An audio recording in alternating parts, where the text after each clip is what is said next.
will discuss some really interesting topic today, okay? That is the urine excretion, right?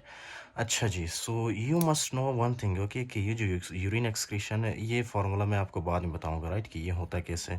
First of all, you need to understand कि normally हमारे body के अंदर हमारे kidneys कितना blood को filter करता है. 180 liter of blood is filtered, okay? Fine. 180 liter plasma is filtered every day, okay? Fine. Within 24 hours 180 liters filtered. अब आप खुद अंदाज़ा लगाएं कि 180 लीटर कितना ज़्यादा है. Okay fine. अच्छा जी, तो ये जो 180 लीटर है ना, इसमें से सिर्फ 1.5 लीटर यूरिन बनता है with in 24 hours. Okay right. In one day 1.5 litre क्या बनता है, यूरिन बनता है. राइट. अच्छा जी, तो इसका क्या मतलब हुआ, जब आप 180 को माइनस करोगे, राइट, 180 को आप माइनस करोगे 1.5 से, तो क्या आंसर आएगा आपके पास. आपके पास आंसर क्या आएगा, 178.5. इसी तरह है ना, 178.5. I think I have done the right calculation. So अब ये जो 178.5 लीटर है, ये कहाँ पे जाता है. यहाँ से 180 लीटर आ रहा है, तो यहाँ पे भी 180 लीटर हमारे यूरिन में जाना चाहिए, राइट. लेकिन ऐसा होता नहीं है. 178.5 जो फॉर एग्जांपल हमारे पास सॉल्यूट्स है, सॉल्वेंट है, वो सारे एब्जॉर्ब होते हैं, इस तरह से सेल्स में एब्जॉर्ब होते हैं. कुछ प्रॉक्सिमल कॉन्वोल्यूटेड ट्यूब्यूल के सेल्स में, कुछ लूप ऑफ हैंडले में, कुछ डिस्टल कॉन्वोल्यूटेड ट्यूब्यूल में, कुछ कलेक्टिंग डक्ट में, राइट. लेकिन today we will discuss only about the proximal convoluted tubule के सेल्स. Okay fine. अच्छा जी, you must remember one thing कि ये जो प्रॉक्सिमल कॉन्वोल्यूटेड ट्यूब्यूल के सेल्स है, right, these will reabsorb about 65% of the filtration, right. मतलब ये 180 लीटर का अगर आप 100% निकालो, राइट, तो 100% में से प्रॉक्सिमल कॉन्वोल्यूटेड ट्यूब्यूल कितना एब्जॉर्प्शन करता है, रीअब्जॉर्प्शन. 65% जो है सिर्फ और सिर्फ प्रॉक्सिमल कॉन्वोल्यूटेड ट्यूब्यूल रीअब्जॉर्ब करता है, राइट. ओके. तो हमारा यूरिन कैसे बनता है, यूरिन एक्सक्रीशन, एक तो यहाँ से फिल्टर होता है, राइट, जिसको हमने क्या नाम दिया, glomerular filtration rate, okay, which is 180 litres. उसके बाद जो है क्या होता है, माइनस रीएब्जॉर्प्शन. रीएब्जॉर्प्शन का मतलब ये है कि यहाँ से कुछ कंपाउंड्स वापस रीएब्जॉर्ब होते हैं. फिर उसके बाद है सिक्रीशन प्लस सिक्रीशन. सिक्रीशन का क्या मतलब है कि कुछ कंपाउंड्स ऐसे भी है, राइट, जो कि सिक्रीट होते हैं यूरिन के अंदर, right. So we will discuss that later. First of all we will discuss about the reabsorption because already I've uploaded many lectures for the GFR. सो शायद आपको अभी तक GFR समझ आ गया होगा कि GFR को कैलकुलेट कैसे करते हैं इसको. हाँ अच्छा, उसके बाद है रीअब्जॉर्प्शन. आज हम रीअब्जॉर्प्शन करेंगे, राइट. अच्छा जी, तो रीअब्जॉर्प्शन क्या है. रीअब्जॉर्प्शन का मतलब ये है ना कि सबसे पहले जो मेन कंपोनेंट्स आपने याद रखने हैं, ओके, सॉल्यूट्स स्पेशली, वो है आपके पास सोडियम. Okay, sodium. यहाँ से ब्लड से क्या क्या चीज़ें फिल्टर होती है, सबसे पहले तो है सोडियम हमारे पास. ओके. उसके बाद भी कुछ और कंपाउंड्स हमारे पास, जैसे कि ग्लूकोज. ओके, ग्लूकोज भी फिल्टर होती है इसी तरह से. Okay, including that, do you know bicarbonates. Bicarbonates which are very important in our body. ये हमारे बॉडी के पीएच को 7.5 रखता है, राइट. अगर इससे कम हो हमारे बॉडी का पीएच तो प्रोटीन्स काम करना छोड़ देता है. Okay fine. Enzymes especially, so this is very important. Okay, I will discuss these also. Now this is sodium, this is glucose which is filtered, okay, which are filtered. And the next thing which will filter, okay, that is the amino acid. Amino acid भी filter होता है. Okay fine. और आपको पता ही है कि water भी filter होता है इसी तरह से. Okay fine. तो ये सारी चीज़ें जो है क्या हो रहा है, फिल्टर हो रहा है, राइट. बाइकार्बोनेट में, वाटर है. I am really sorry to take a lot of your time but this is very important. Okay, यहाँ पे अगर आपके 5-6 घंटे भी लग जाए so that is worth it. Okay. अच्छा जी, तो ये चीज़ें एब्जॉर्ब होती है, फाइन. उसके अलावा ये, अच्छा आपको पता है जब मैं यूनिवर्सिटी में था उसमें क्या होता था, यूनिवर्सिटी में जब मैं था, जब मैं बाल काटने जाता था तो मेरा एक दोस्त होता था, राइट, वो भी हमेशा मेरे साथ जाता था बाल काटने. अच्छा जी, कभी कभी क्या होता था कि किसी दूसरे दोस्त के घर बुला लिया, राइट, किसी तीसरे दोस्त के घर, तो क्या होता था कि मैं और मेरा दोस्त साथ जाते थे उसके घर, राइट. तो कभी भी एक दूसरे को हमने अकेले नहीं छोड़ा. तो जब भी जाते थे, कहीं भी जाते थे, तो एक दूसरे को साथ लेके जाते थे, फाइन. तो इसी तरह के आज कुछ मैकेनिज्म मैं आपको यहाँ पे बताऊंगा. Okay, before that you must remember one thing. ये जो आपको नज़र आ रहा है, ये एक प्रॉक्सिमल कॉन्वोल्यूटेड ट्यूब्यूल का सेल है और ये है इसका ल्यूमिनल साइड. ओके, ये क्या है इसका ल्यूमिनल साइड, जहाँ पे कुछ प्रोटीन्स होते हैं। और ये जो आपको नज़र आ रहा है इसको हम क्या कहेंगे, इसको हम कहेंगे बेजोलेटरल साइड। Okay fine. अब ये जो ल्यूमिनल साइड है इसका फंक्शन अलग है और बेजोलेटरल का साइड का फंक्शन अलग है, राइट। अच्छा जी, तो ये जो बेजोलेटरल साइड है यहाँ पे कुछ प्रोटीन्स होते हैं, राइट, प्रोटीन्स। अब इन प्रोटीन्स का काम क्या है, इन प्रोटीन्स का काम ये है ना कि ये सेल के अंदर से 3 सोडियम को बाहर भेजते हैं। ओके, 3 सोडियम को बाहर भेजते हैं और क्या करते हैं, 2 पोटासियम को अंदर की तरफ भेजते हैं। ओके, 2 पोटासियम्स, फाइन, 2 पोटासियम्स अंदर की तरफ आते हैं, राइट।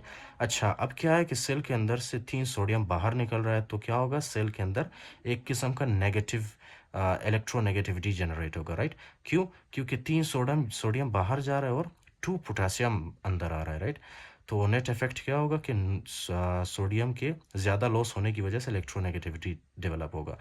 उसके अलावा क्या होता है कि ये जो 2 पोटासियम आया है ना हमारे पास, यहाँ पे इस तरह से sodium sorry potassium leaky channels होते हैं, राइट। पोटासियम लीकी चैनल्स, ये पोटासियम क्या होते हैं, पोटासियम लीकी चैनल्स इस तरह से वापस बाहर चले जाते हैं। ओके, एज अ रिजल्ट क्या होगा कि ये जो सेल है ना आपके पास, प्रोक्सिमल कॉन्वोल्यूटेड ट्यूब्यूल का सेल, ये बहुत ज़्यादा इलेक्ट्रोनेगेटिव होगा।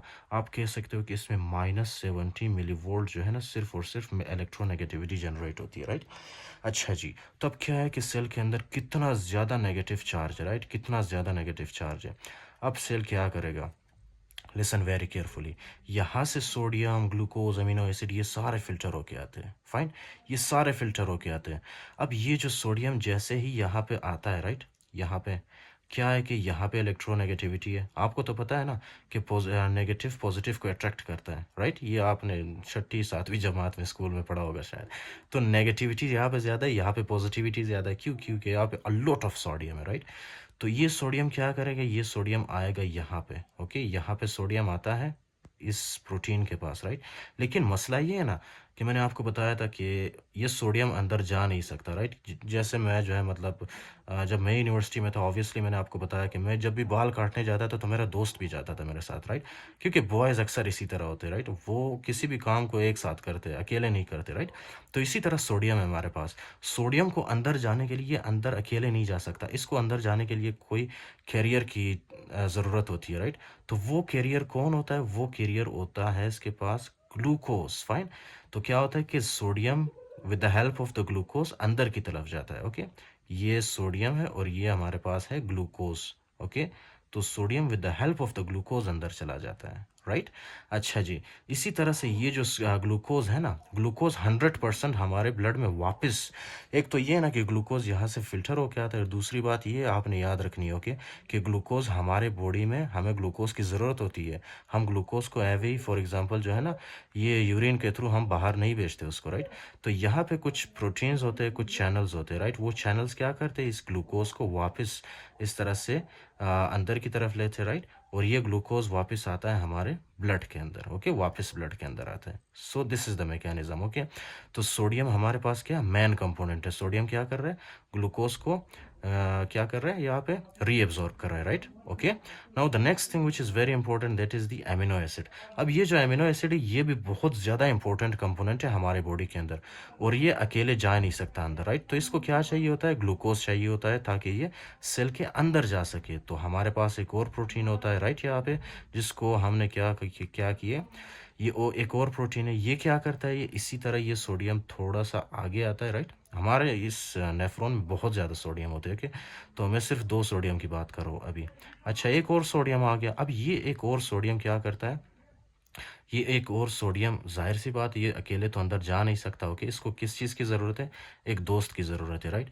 तो ये एमिनो एसिड इस तरह से आता है और ये क्या करता है, सोडियम के साथ मिल के दोनों क्या करते हैं, सेल के अंदर चले जाते हैं, राइट, रीएब्जॉर्ब होते हैं। Okay, this is our amino acid, okay, and this is our sodium, simple. Okay fine. अच्छा जी, तो अब मैं आपको एक बात बताता हूँ, ये जो अमीनो एसिड है, ये मैंने बताया ना आपको, दिस इज़ वेरी इंपॉर्टेंट, ये हमें चाहिए होता है। क्यों, क्योंकि आपको पता है ना हमारे जितने भी एंजाइम्स हैं बॉडी के अंदर वो सारे अमीनो एसिड से बने होते हैं, राइट। तो amino acids, proteins, right, they are very important. DNA बनाता है हमारे लिए, क्या क्या नहीं बनाता है अमीनो एसिड्स, राइट। तो इसीलिए एमिनो एसिड्स वापस से एब्जॉर्ब होते हैं। किसके थ्रू एब्जॉर्ब होते हैं, किसकी मदद से एब्जॉर्ब होते हैं, सोडियम की मदद से एब्जॉर्ब होते हैं, राइट। तो ये है सोडियम का फंक्शन। सोडियम हमारे बॉडी में इतना इंपॉर्टेंट है, राइट। अच्छा जी, तो अच्छा, यहाँ तक तो हो गया हमारे पास, राइट। अब नेक्स्ट जो आपने देखना है, नेक्स्ट क्या है, नेक्स्ट है हमारे पास सबसे most important, that is the chlorine. Fine. अब क्लोरीन को एब्जॉर्ब करने के लिए मैंने क्लोरीन लिखा ही नहीं। अच्छा, यहाँ से क्लोरीन भी इस तरह से जो है ना, क्या होता है, फिल्टर हो के आता है, राइट। फिल्टर हो के आता है। अच्छा, क्लोरीन की भी हमें ज़रूरत होती है, राइट। तो क्लोरीन क्या होता है कि क्लोरीन यहाँ पे तो नहीं होता, राइट, ऊपर वाले सेल्स में नहीं होता क्लोरीन। क्लोरीन नीचे आता है, बहुत ही नीचे आता है, राइट। नीचे आता है, तो नीचे क्या करता है क्लोरीन, ये जो प्रॉक्सिमल कॉन्वोलेटेड ट्यूब्यूल के सेल्स है ना, यहाँ से ये एब्जॉर्ब होना स्टार्ट कर देता है, राइट। क्लोरीन इस तरह से एब्जॉर्ब होना स्टार्ट कर देता है। लेकिन क्लोरीन भी अकेले एब्जॉर्ब नहीं होता, राइट। मोस्टली क्लोरीन जो है क्या करता है, ये सोडियम के साथ बाइंड होके, सोडियम के साथ मिल के एब्जॉर्ब होते हैं, right. This is sodium. Fine.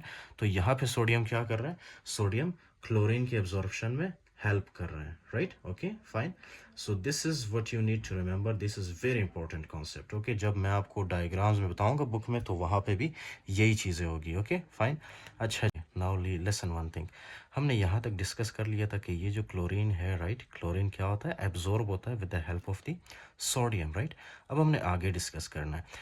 Next thing that you have to see, that is the bicarbonate ions, right. ये बाइकार्बोनेट आयंस क्या बहुत ज़्यादा इंपॉर्टेंट है हमारे बॉडी के अंदर, राइट। आपको पता है आपके बॉडी के अंदर जो प्रोटीन्स होते हैं, एंजाइम्स होते हैं, right, they work on the pH of 7.4, okay, most of them, right. ये 7.4 पीएच को कौन मेंटेन करके रखता है, बाइकार्बोनेट आयंस, ओके। अगर ये 7.4 से नीचे चले जाए तो क्या होगा कि हमारे प्रोटीन्स काम करना छोड़ देंगे। Okay, fine. तो ये बाइकार्बोनेट्स कैसे है कि बाइकार्बोनेट्स हमें चाहिए, तो हमने क्या करना है, बाइकार्बोनेट्स को वापस से एब्जॉर्ब करना है। लेकिन मसला ये है कि हम इसको वापस इसी तरह से एब्जॉर्ब नहीं कर सकते, राइट, जिस तरह हमने ग्लूकोज को किया था या एमिनो एसिड को किया था। ये इसकी ब्रेकडाउन होती है, उसके बाद ये एब्जॉर्ब होता है। Fine. Listen one thing, do you have any idea कि हमारे सेल्स के अंदर पता है आपको क्या होते हैं? अभी आप अपने सेल को निकालो, उसके अंदर आपको क्या पड़ा हुआ मिलेगा, वाटर मिलेगा। वाटर के साथ उसमें क्या मिलेगा, जब एनर्जी प्रोड्यूस होता है तो कार्बन डाइऑक्साइड उससे प्रोड्यूस होगा, राइट। तो एक तो वाटर मिलेगा आपको सेल के अंदर, और दूसरा कार्बन डाइऑक्साइड। और ये किसकी बात हो रही है, प्रॉक्सिमल कॉन्वोलेटेड ट्यूब्यूल के सेल की, right. Listen very carefully, this is very important. ये दोनों मिलके हमारे पास क्या बनाते हैं, जस्ट टेल मी। ये दोनों मिलके हमारे पास क्या बनाएंगे, H2CO3, simple. Okay, H2CO3, fine. H2CO3 बनाते हैं ये, ओके। और यहाँ पे कौन सा एंजाइम एक्ट करता है हमारे पास, यहाँ पे एंजाइम एक्ट करता है, ये इस तरह से बनाता हूँ, राइट। एंजाइम यहाँ पे एक्ट करता है हमारे पास। ये एंजाइम ज़रा सा नाराज़ है, राइट, इसलिए इसने अपना मुंह दूसरे साइड पे किया। तो ये एंजाइम है हमारे पास carbonic anhydrase, okay, carbonic anhydrase. ये कार्बोनिक एनहाइड्रेस क्या करता है, H2O एंड CO2 को कंबाइन करता है, right. Now listen very carefully, अब ये जो दोनों एक दूसरे के साथ कंबाइन होते हैं, ये क्या करते हैं, ये H2CO3, ओके, क्या होता है कि ये वापस ब्रेक होते हैं। अब जब ब्रेक होंगे तो इसमें से इनमें से क्या निकलेगा, एक तो हाइड्रोजन आयन निकलेगा, राइट, और दूसरा इनमें से क्या निकलता है, HCO3, right, HCO3, okay, fine. ये HCO3 निकलता है, okay. Now the next thing that you have to remember, ये जो क्या नाम है इसका, हाइड्रोजन आयन, ये बाहर की तरफ जाता है। बाहर की तरफ जाता है, ये किससे मिलता है, बाइकार्बोनेट से, HCO3 से। तो हमारे पास क्या बनता है एज अ रिजल्ट, H2CO3, इस तरह से H2CO3 बनता है, ओके, अंडरस्टूड। अब ये जो H2CO3 है, ये क्या होता है, इसकी मज़ीद होती है ब्रेक डाउन, ओके, इसकी मज़ीद होती है ब्रेक डाउन, राइट। कौन करवाता है, कार्बोनिक एनहाइड्रेस। और क्या बनाता है ब्रेक डाउन से, एक तो H2O बनाता है, राइट, और दूसरा क्या बनाता है, carbon dioxide, okay, very simple. अब यही जो कार्बन डाइऑक्साइड है, ये इस तरह से एब्जॉर्ब होके वापस सेल के अंदर आता है, ओके। और दूसरा ये जो H2O है, ये वापस क्या होता है, रीएब्जॉर्ब होकर सेल के अंदर आता है, ओके। फिर वापस यही सारा प्रोसीजर होता है, कार्बन क्या नाम है इसका, कार्बोनिक एनहाइड्रेस क्या करता है, इन दोनों को कंबाइन करता है, H2CO3 बनाता है। फिर H2CO3 क्या होता है, ब्रेक होता है हाइड्रोजन आयन में और कार्बन बाइकार्बोनेट में, राइट। फिर ये बाइकार्बोनेट इस तरह से क्या होता है, रीएब्जॉर्ब होता है, राइट, आपके सर्कुलेशन के अंदर, फाइन। इसको थोड़ा सा मैंने जो है आगे पीछे कर दिया, लेकिन आई होप यू अंडरस्टूड कि ये बनता कैसे है। सबसे पहले क्या होता है कि ये जो हाइड्रोजन है, राइट, एक तो है वाटर हमारे पास, दूसरा है कार्बन डाइऑक्साइड। ये दोनों क्या होते हैं, इस तरह से एब्जॉर्ब होते हैं by the cells of proximal convoluted tubule. फिर ये दोनों जब एब्जॉर्ब होंगे उसके बाद ये दोनों कंबाइन होंगे, राइट, सेल के अंदर एक दूसरे के साथ क्या बनाते हैं, H2CO3। ये दोनों को जब आप कंबाइन करते हो तो H2CO3 बनता है, right, with the help of the carbonic anhydrase. इन दोनों को कौन कंबाइन करता है, कार्बोनिक एनहाइड्रेस एंजाइम।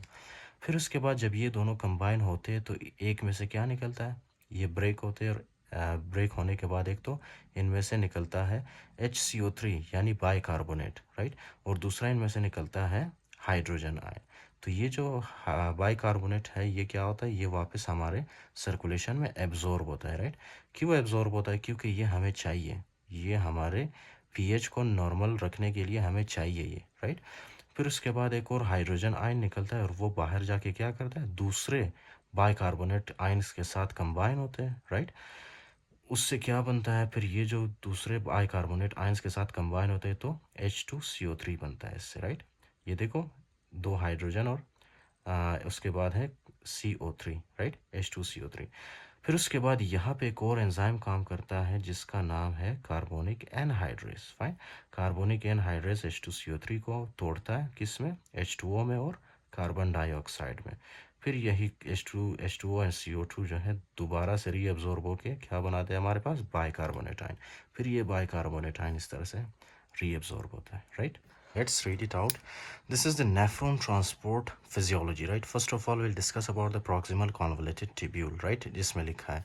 अच्छा जी, तो इसमें होता क्या है basically. First of all you need to understand कि ये जो आपको नज़र आ रहा है, right, this is the luminal side, okay, luminal side of the proximal convoluted tubule cell. और ये है हमारे पास प्रॉक्सिमल कॉन्वोलेटेड ट्यूब्यूल सेल।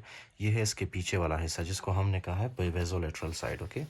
ये बेजोलेटरल साइड, ओके, और ये है ल्यूमिनल साइड, फाइन। अच्छा जी, नाउ लिसन वेरी केयरफुली। ये जो इसका ल्यूमिनल साइड है इसमें क्या होता है, इसमें जो है एक ट्रांसपोर्टर होता है जिसको हमने क्या नाम दिया, SGL2 ट्रांसपोर्टर, ओके। इसका मतलब है कि सोडियम ग्लूकोज ट्रांसपोर्टर, जो कि नॉर्मली क्या करता है, सोडियम को अंदर की तरफ लेता है और सोडियम के साथ ग्लूकोज भी अंदर की तरफ जाता है, right. See, do you remember this, sodium भी जो है एब्जॉर्ब होता था और ग्लूकोज भी एब्जॉर्ब होता था, राइट। और ये ग्लूकोज आगे जाके फिर कहाँ पे जा रहा था, ब्लड के अंदर मिक्स हो रहा था, राइट। अच्छा जी, फिर नेक्स्ट क्या है इसमें कि ये दूसरा एक और ट्रांसपोर्टर है जो कि क्या करता है, सोडियम को अंदर की तरफ भेजता है, राइट, और हाइड्रोजन को बाहर की तरफ। लिसन वेरी केयरफुली, ये हमने पढ़ा था, देखो ये बाइकार्बोनेट वाला है ये। तो ये रिमेंबर, ये मैंने वीडियो के लास्ट में मैंने आपको बताया था कि यहाँ से हाइड्रोजन क्या होता है, इस तरह से बाहर की तरफ आता है और ये हाइड्रोजन आके इस बाइकार्बोनेट के साथ मिलके क्या बनाता है, H2CO3, राइट। तो ये हाइड्रोजन आयन सेल से बाहर निकला कैसे, राइट। यहाँ पे एक होता है ट्रांसपोर्टर, राइट। ये ट्रांसपोर्टर क्या करता है, एक हाइड्रोजन को बाहर निकालता है, राइट, और यहाँ ल्यूमन से क्या करता है, ल्यूमन से एक सोडियम को अंदर की तरफ भेज देता है, okay. Now did you understand कि ये काम कैसे करता है, इसको हम क्या कहते हैं, सोडियम हाइड्रोजन को ट्रांसपोर्ट, ओके, राइट। अच्छा जी, फिर तीसरा क्या, ये तो एक हो गया ग्लूकोज के लिए, दूसरा हो गया हाइड्रोजन के लिए, और तीसरा हमने क्या करना है, क्लोरीन के लिए देखना है, okay, this is the chlorine. अच्छा जी, तो ये देख रहे हो आप, क्लोरीन अंदर की तरफ जा रहा है, ओके, क्लोरीन अंदर की तरफ जाए और बेस बाहर की तरफ आ रहा है, फाइन। अच्छा जी, इसमें आई थिंक वो नहीं बताया आपको, ये जो एमिनो एसिड वाला नहीं बताया, लेकिन एमिनो एसिड भी अंदर जाता है, okay, with the help of the sodium, right. Next thing that you have to remember, do you remember this, in the beginning of the lecture I discussed with you this thing, okay, कि क्या करता है, nephron proximal convoluted tubule के sales यहाँ पे transporters होते हैं, right. ये एक्टिव ट्रांसपोर्टर्स होते हैं, एनर्जी यूज़ करके ये क्या करते हैं, 3 सोडियम को बाहर निकालते हैं, ओके, और 2 पोटासियम को अंदर की तरफ ले लेते हैं, राइट, इनफ्लक्स करते हैं 2 पोटासियम का। तो ये तो हो गया हमारा diagram, okay, I discussed with you this. Now listen here, let's read it. Early proximal convoluted tubule contains brush borders, right. ये जो आपको नज़र आ रहा है, राइट, इस तरह से यहाँ पे इसके ऊपर जो है इस तरह से ब्रश बॉर्डर्स होते हैं, जो कि यहाँ पे नहीं दिखाया गया, ओके। तो ब्रश बॉर्डर्स होते हैं इसमें। रीएब्जॉर्ब्स ऑल ग्लूकोज एंड, ये देखो यहाँ पे लिखा गया है रीएब्जॉर्ब्स ऑल। एक तो इसमें क्या होता है, ग्लूकोज की रीअब्जॉर्प्शन होती है, दूसरा एमिनो एसिड्स की रीअब्जॉर्प्शन होती है, ओके, विच आई डिस्कस्ड। ये है आपके पास ग्लूकोज और ये है आपके पास एमिनो एसिड्स, राइट। उसके बाद है most bicarbonate ions, okay, bicarbonate ions भी मैंने आपको बताया था, ये बाइकार्बोनेट आयन है, राइट। ये कैसे रीअब्जॉर्ब होता है, ये पहले ब्रेक डाउन होती है इसकी, उसके बाद ये रीअब्जॉर्ब होता है, फिर प्रॉक्सिमल कॉन्वोल्यूटेड ट्यूब्यूल के सेल से ये रीअब्जॉर्ब होकर ब्लड में जाता है, ओके। फिर इसके बाद है सोडियम क्लोराइड, फॉस्फेट, पोटासियम, क्या नाम है इसका, water and uric acid. Uric acid भी मैंने शायद आपको नहीं बताया, लेकिन ये भी रीअब्जॉर्ब होता है, fine. Isotonic absorption generates and secrete ammonia. I didn't discuss this with you, okay. Ammonia क्या होता है, अमोनिया सिक्रीट होता है प्रोक्सिमल कॉन्वोल्यूटेड के सेल से, राइट। अमोनिया यहाँ से क्या होता है, सिक्रीट होता है, फाइन, सिक्रीट होता है। उसके अलावा यहाँ पे ये भी बताया गया है, ओके, कि अमोनिया यहाँ से क्या होता है, सिक्रीट होता है, फाइन, ये आपको याद रखना चाहिए। फिर इसके बाद एक और चीज़ है जिसको हमने कहा है phosphate. Do you no phosphates? Phosphates जो है यहाँ से क्या होता है, यहाँ से फॉस्फेट एब्जॉर्ब होता है, right, with the help of the nitrogen, okay. Nitrogen भी इसके साथ एब्जॉर्ब होता है। तो नाइट्रोजन कितना इंपॉर्टेंट है, देख रहे हो आप, नाइट्रोजन क्लोरीन को एब्जॉर्ब कर रहा है, नाइट्रोजन जो है फॉस्फेट को एब्जॉर्ब कर रहा है, right. Nitrogen sorry, sodium, sodium not nitrogen, okay, sodium. Sodium हमारे पास किसको एब्जॉर्ब कर रहा है, एमिनो एसिड की रीअब्जॉर्प्शन में हेल्प कर रहा है, इसी तरह ग्लूकोज की रीअब्जॉर्प्शन में हेल्प कर रहा है, राइट। 1 2 3 4, देखो ये सोडियम हमारे पास कितना इंपॉर्टेंट है, राइट। उसके बाद है which enables the kidney to secrete more ammonia. अच्छा, हाइड्रोजन, अच्छा, ये जो एमोनिया है ना, ये किस में कन्वर्ट होता है, हाइड्रोजन आयंस में, ओके। बाद में हाइड्रोजन आयंस में ये कन्वर्ट होता है। उसके बाद है parathormone inhibits sodium and phosphate को transport, increase phosphate excretion. Do you know there is an enzyme by the name of parathormone, right? Parathormone. Parathormone क्या होता है, हमारे पास एक एंजाइम है by the name of parathormone, sorry parathormone, okay, PTH, parathormone. ये parathormone आपको पता है कहाँ से निकलता है, ये पैराथायराइड ग्लैंड से निकलता है, जो कि आपके नेक के अंदर एक ग्लैंड होता है by the name of thyroid gland. फिर थायराइड ग्लैंड के अंदर पैराथायराइड ग्लैंड्स होते हैं, राइट। तो वहाँ से पैराथॉर्मोन निकलता है। फिर ये पैराथॉर्मोन क्या करता है, इस ट्रांसपोर्टर को, जो कि क्या कर रहा है नॉर्मली, फॉस्फेट को और सोडियम को हेल्प कर रहा है, राइट, कि फॉस्फेट रीअब्जॉर्ब हो। ये पैराथॉर्मोन जाके इस ट्रांसपोर्टर को बंद कर देता है। जब ये बंद होगा तो क्या फॉस्फेट रीअब्जॉर्ब होगा, नहीं होगा, राइट। तो फॉस्फेट क्या होगा, हमारी यूरिन में चला जाएगा, ओके, यूरिन के अंदर इस तरह से यहाँ पे आएगा यूरिन में। सो पैराथॉर्मोन क्या है, ये फॉस्फेट ट्रेशिंग हार्मोन है, ओके, फॉस्फेट को बॉडी से बाहर निकालता है। अच्छा जी, उसके बाद लिखा है कि angiotensin 2 stimulates sodium hydrogen exchange, it means increase sodium and water and bicarbonate reabsorption permitting contraction alkalosis. उसके बाद है 65 to 80% of the sodium and water reabsorb होता है। कहाँ से रीएब्जॉर्ब होता है, प्रॉक्सिमल कॉन्वोल्यूटेड ट्यूब्यूल के सेल्स से, राइट। तो प्रॉक्सिमल कॉन्वोल्यूटेड ट्यूब्यूल के सेल्स इतना इंपॉर्टेंट है ये, which is responsible for 65% to 80% reabsorption, right.